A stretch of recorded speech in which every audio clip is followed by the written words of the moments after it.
Assalamualaikum warahmatullahi wabarakatuh. Perkenalkan, nama saya Muhammad Hafiz BM, NIM 19 10 11 45 0232, kelas 02 TPLK 001. Ini saya akan menjelaskan sedikit tentang beberapa materi di mata kuliah komunikasi data. Di sini kita akan melihat sudah diberikan materi dan kita akan memberikan kesimpulannya. Di sini yang pertama adalah kita bahas tentang modulasi.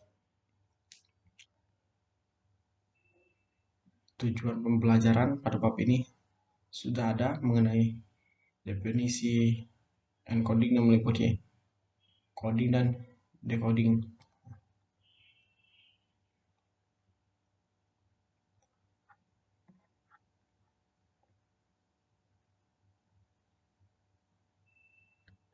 Pengertian dari modulasi sudah ada.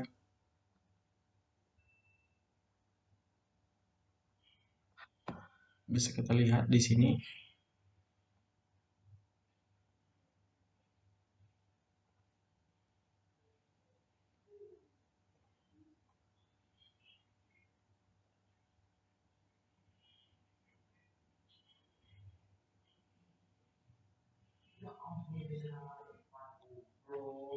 Inilah struktur sinyal.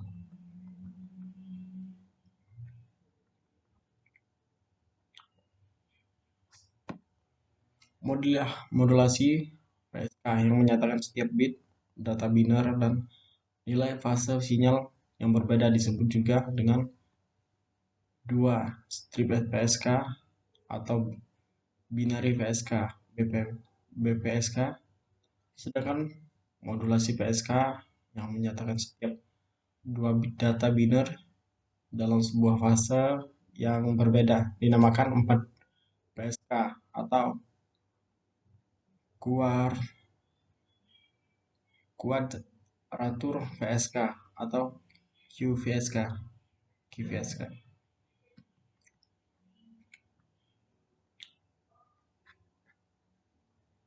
Di sini juga ditunjukkan bahwa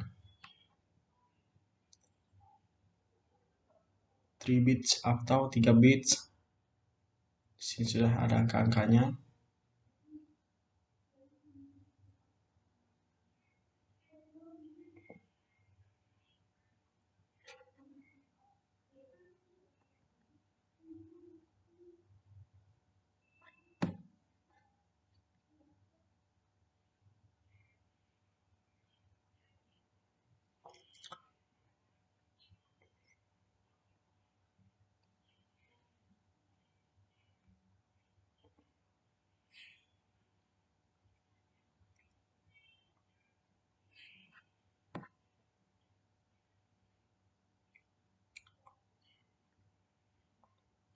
Kapasitas kanal dalam sistem telekomunikasi. Kapasitas kanal dapat ditentukan dengan dua metode.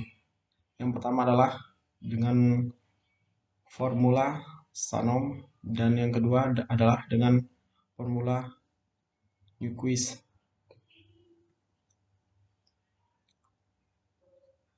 Di sini kita bisa melihat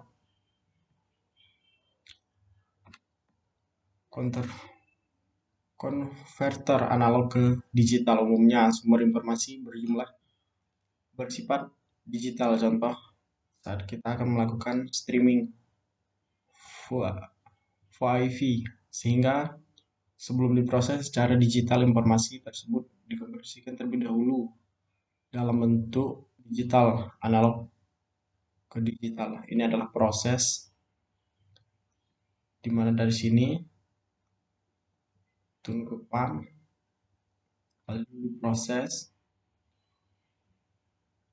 dan ini adalah hasil akhirnya.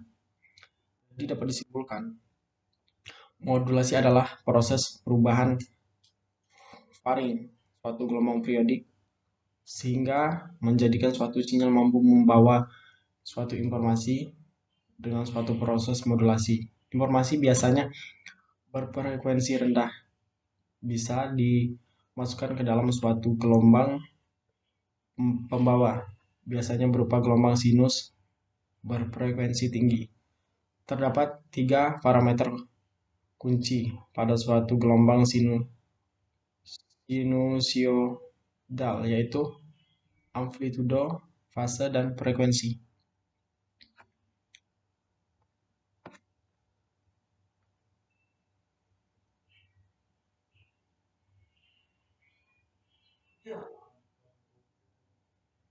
Ketiga parameter tersebut dapat dimodifikasi sesuai dengan sinyal informasi berfrekuensi rendah untuk sinyal analog ke sinyal digital. Untuk sebuah proses sudah ada memiliki gambaran seperti ini dan hasil akhir. Dan yang kedua akan kita bahas adalah teknik switching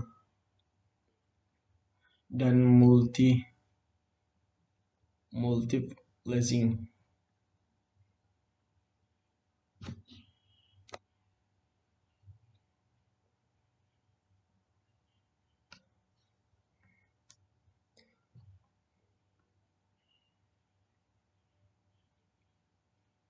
Switching merupakan suatu teknologi yang digunakan untuk menghubungkan main switch, aliran informasi mengarah atau main power paket dari suatu link ke link yang lain. Jaringan dengan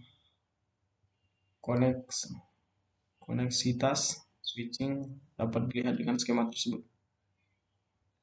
Di sini sudah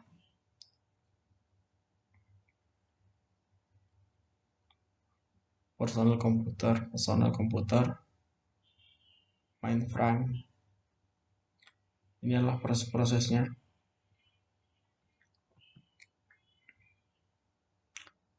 Fungsi dasar switching adalah sebagai berikut.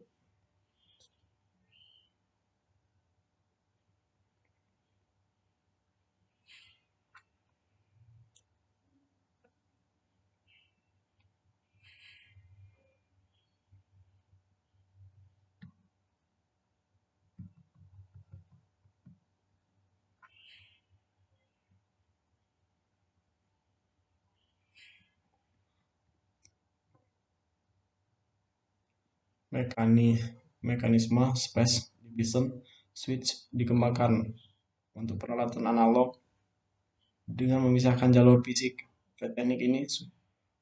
Teknik switch silang disebut sebagai crossbar switch, dibuat sesuai dengan jumlah jalur internet inlet atau outlet.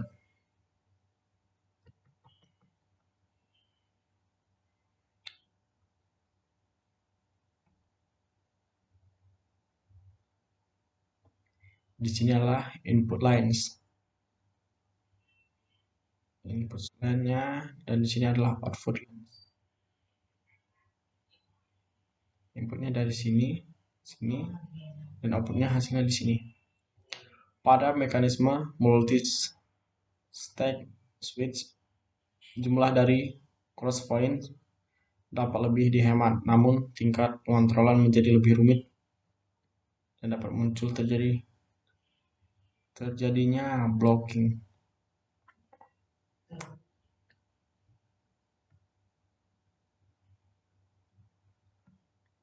Ini adalah mekanisme routing. Banyak dikoneksi akan membutuhkan jalur lebih dari satu switch.